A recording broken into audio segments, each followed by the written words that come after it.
एक समलंब चतुर्भुज कह रहा है ए बी और ए डी पैरेलल हैं यानी समांतर हैं।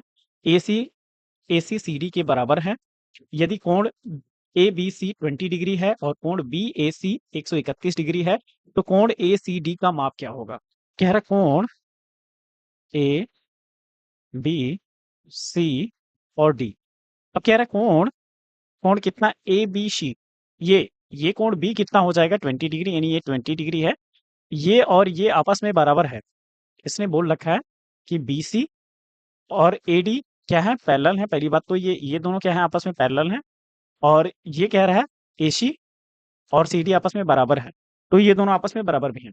अब आते हैं, कह रहा है कोण ए कितना दे रखा है 131 डिग्री, ये कितना दे रखा है 131 डिग्री।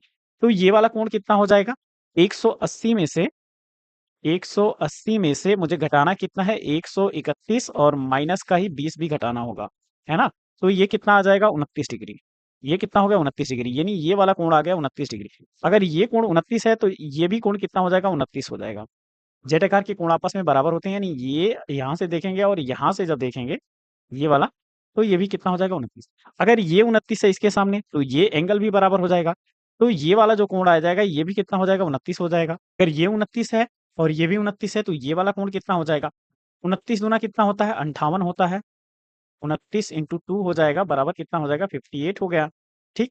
अब बचा कितना 180 में से अगर मैं घटा दूं तो यानी ये वाला एंगल निकल के आ जाएगा। अगर ये एक्स है तो 8 गया 2 हो जाएगा, यहाँ कितना बचा 17, 17 में से 5 जाएगा तो 12 5 17, यानी 122 डिग्री ये एक्स की वैल्यू आ जाएगी।